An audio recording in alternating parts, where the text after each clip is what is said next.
they are vibrant and aggressive on social media and all of that. They have all kinds of opinion. And then there's the moment where you're able to bring the national shapers or international shapers closer to the young people for maybe a forum or a platform where they can meet. You realize they don't ask the right questions. I don't understand. Like when you see Obasanjo, for instance, and all your rage just obviously disappears. Is it intimidation? Is it that subservience of the way we bring up young people? Why is it that when we sit down with GJ, I'm not being political, I'm just saying it can be Patutomi, it can be Obama, it can be anybody, young Nigerians just never ask the right questions. Now I want to ask you, what questions should we be asking as young people in Nigeria facing the situations generally, politics, political issues, economy, opportunities that we don't have? What questions should young people be asking at this point in our lives? That's a hard one. First, so maybe because the other one is a matter of interest, why don't people ask the right questions? And I say that it's mostly cultural. Now, so my lecturer this week was saying she works in the University of Anfield or something. So she's a researcher in organizational communication, and she's telling us about how. Oh, your mics are not working. What's going on? One of the things that give, one of the 7 things that give staff joy in a company is autonomy, job autonomy. The freedom to be able to think about their work independent of their boss. And I said, so that's great. It's good to think about that. But then, is there an allowance for a culture where people are not first permitted to think for themselves? One of the biggest, you see, when I was reading, I read all the Achebe's books and all of that when I was quite young, and I was alarmed. I forgot which book. One of the proverbs was, if a man keeps asking, it's an Igbo proverb, if a man keeps asking who died during the funeral, he will be asked to bear the cost. Literally, you are not allowed to ask questions. And the Igbo cosmology, for instance, and as well the Yoruba one, has so many things like that that ask you to stop asking unnecessary questions. It's ingrained in who we are. It's ingrained in the way our parents raised us, the way our teachers taught us, the way our pastors preached to us.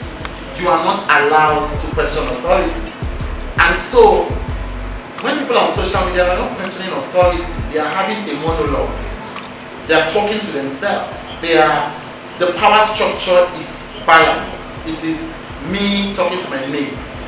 That's why when they want to communicate to people who join, people from government who join, they don't even know how to communicate. So it descends into abuse. It's because we don't know how to engage authority. We don't know how to question systems and institutions. And it's going to, it's even our classroom structure, the way that our classrooms are done. Apart from the fact that there are 200 people in the lecture theatre. I remember when I first entered into my criminal law class, Professor Adeyemi, the dean at the time, who is a respected professor of criminal law, asks us, what is crime? And asks us to define crime. And I thought I gave the smartest response. Whatever I gave, I forgot it.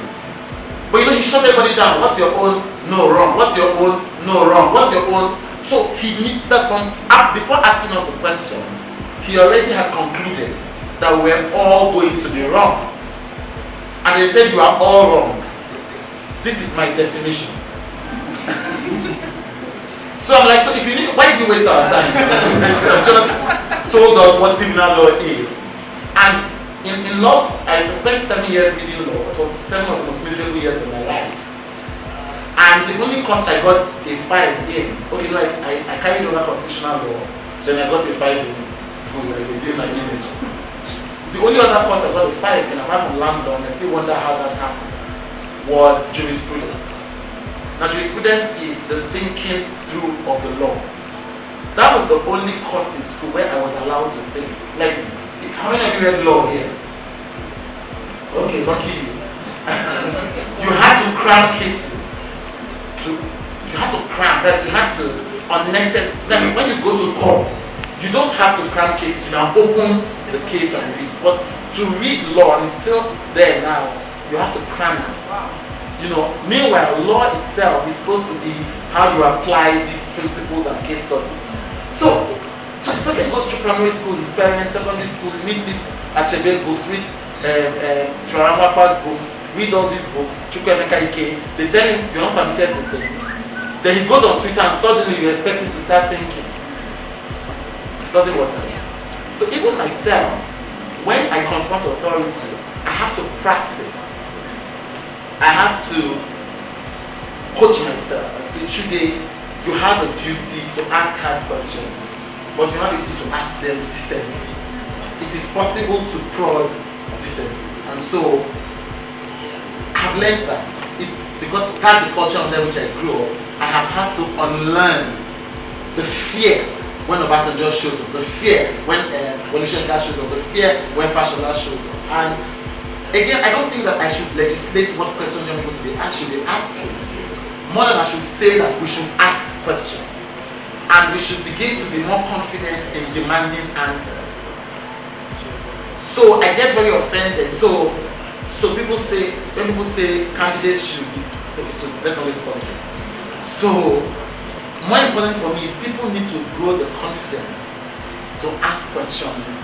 And the confidence to understand is like when you see Nigerians at an airport, maybe they miss their flights are missed. They miss their flights, or Eric, most likely suspect, delays their flight.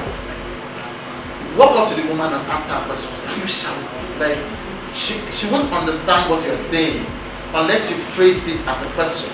You know, and you don't need to exaggerate that you've been here for 3 hours. If the flight delay was only 45 minutes, your 45 minutes delay is as valid. Like we feel like we even have to exaggerate our circumstance. Yeah, exactly. We can't say, like I can say that Jonathan has done something. Sorry, I can say that Jonathan has done something with the railway system, and still say that Jonathan doesn't deserve to win to be voted as the president of Nigeria. I don't have to exaggerate, you know, and obfuscate to be able to ask him a question. You know, we feel like we're in such bondage that we feel like when we escape, we have to down completely. We have to scatter it, you know, and we have to begin to learn that engagement. And that's why I forgive people. Even when people criticize me, I don't spend my time answering, because I say it's better to be children of anger than to be children of apathy. It's better for us to begin to ask questions at all than not to ask questions at all. So, well,